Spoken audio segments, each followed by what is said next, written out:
porque o amor dessa família, mesmo que eu não consiga demonstrar, né, mesmo que eu não consiga devolver esse amor, mas esse amor faz com que algo acenda dentro de mim, que uma chaminha lá no fundo da minha mente se acenda e eu comece a perceber que eu não sou uma vergonha, que eu não sou um encosto, que eu não sou um peso morto para aquela família.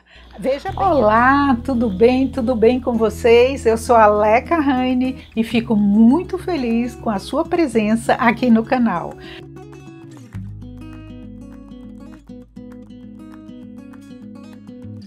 Hoje nós vamos falar sobre os sintomas negativos da esquizofrenia. Não é um assunto novo aqui no canal. Se você me acompanha, se você já maratonou os meus vídeos, você já viu que já gravei vídeos sobre isso, sobre os sintomas da esquizofrenia. Mas normalmente eu focava nos sintomas positivos e nos sintomas negativos, em todos os sintomas, numa gama de sintomas. Mas acontece que hoje não, nós vamos falar sobre os sintomas negativos. Só para dar uma pinceladazinha, os sintomas positivos, eles são mais fáceis de serem combatidos. Por quê? Porque a medicação ela vai direta combatendo os sintomas positivos, que são basicamente o pensamento desorganizado, os delírios e as alucinações. Só que aí temos os sintomas negativos. Veja bem, sintomas positivos não é que sejam sintomas bons, deu para ver que não, né? E os sintomas negativos não quer dizer que sejam sintomas ruins. Os sintomas negativos são basicamente aquilo que é tirado da pessoa. Uma pessoa que era muito falante, muito extrovertida, pode ser que ela fique calada, que ela fique taciturna, que ela não queira se comunicar com ninguém. Uma pessoa que era muito amistosa, abraçava todo mundo, demonstrava muito carinho, pode ser que ela tenha um embotamento afetivo e não demonstre amor, carinho por ninguém. Aliás, esse sintoma ele é bastante doído, principalmente para nós mães, porque a gente passa a ter um filho que não chega perto da gente ou que nos olha com desconfiança, com mágoa, enfim. É muito difícil essa parte da esquizofrenia, que é quando esses pensamentos eles estão muito aflorados. Outro exemplo é a anedonia. A anedonia é quando a pessoa ela perde a capacidade de sentir prazer nas coisas que ela sentia prazer antes. Então ela para totalmente de fazer aquelas coisas que ela gostava. Jogar videogame, sair com os amigos. Ela não sente mais prazer nenhum em comer aquele doce de leite que a mãe fazia e que ele adorava. Ou seja, ele não só não sente esse prazer, como ele não demonstra sentir nem prazer e nem desprazer. É aquela coisa assim, sabe, morna, que eu chamo de morna, que fica ali e a gente olha para a pessoa e parece que ela não está nos olhando, parece que ela está, sabe, passando através de nós. Ela fica com o olhar tão parado, tão sem vida, assim, tão embotado, que aí parece que ela está nos atravessando. Ela passa pela gente e a gente não sente aquele brilho que ela tinha antes. E essa mãe sente que esse filho, com esse olhar atravessado, sequer está olhando para ela. Parece que ele olha e não vê. Parece que ele está vendo algo lá adiante, lá na frente, mas não no olhar dela.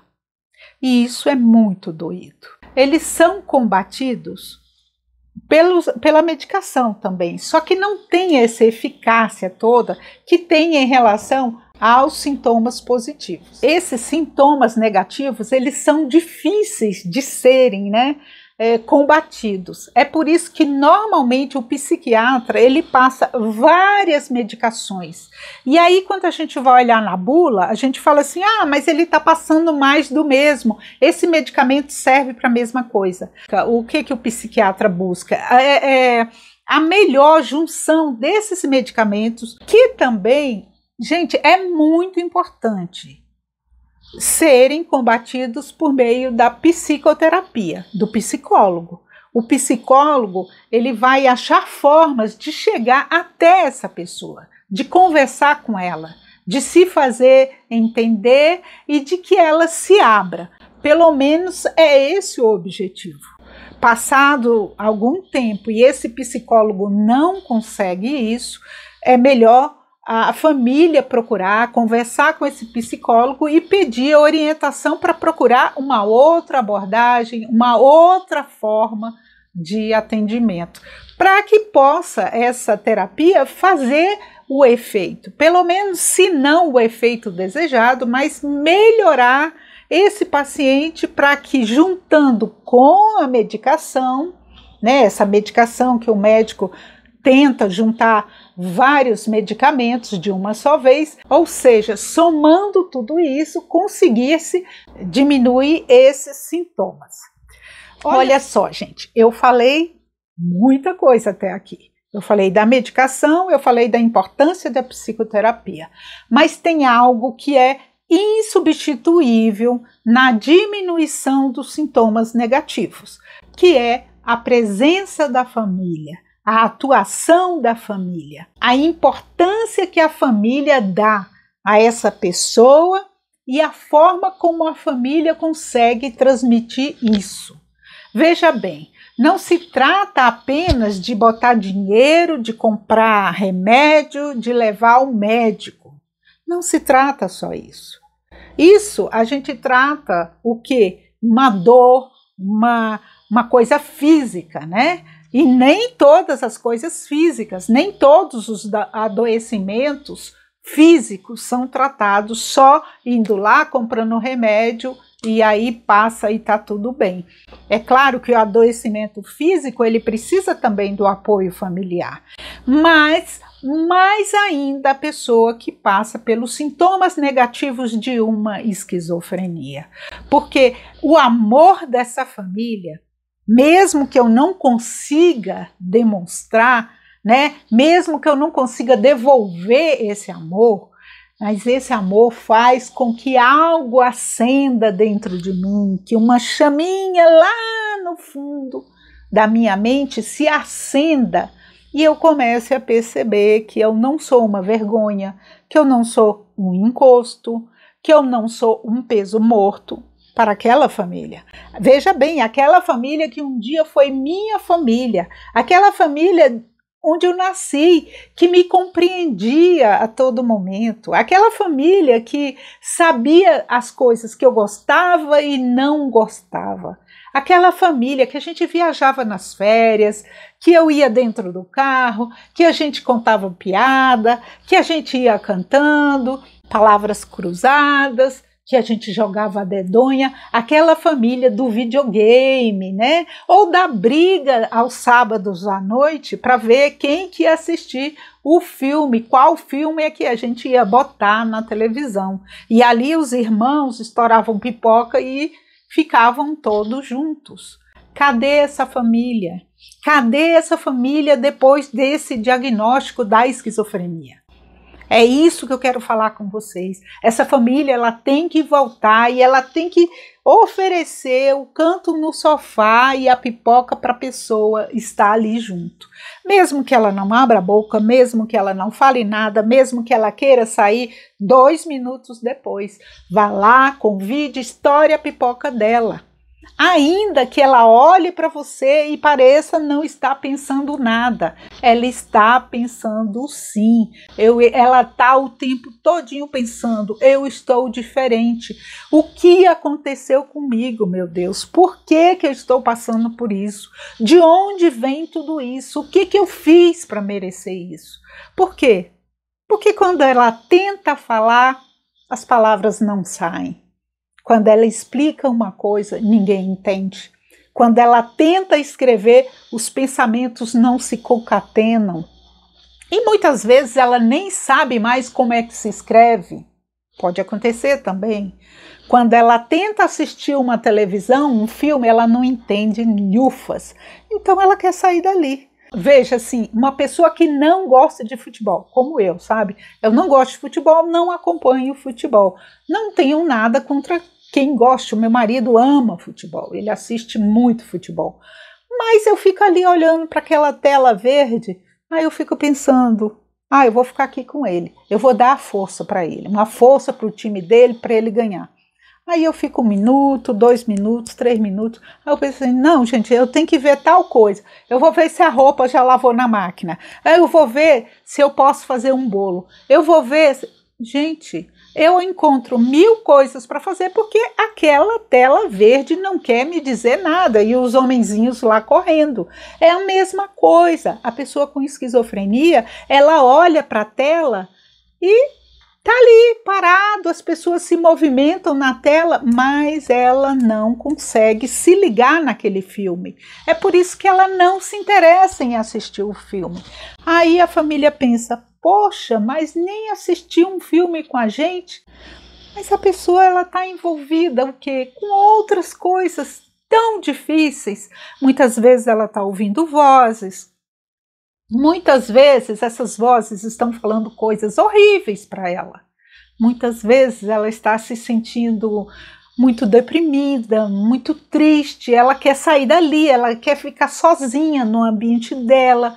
A maioria das vezes a pessoa quer fumar, e fumar dentro de casa não é legal, então ela vai ter que ir lá para fora, ela vai ter que buscar um local onde ela possa fumar.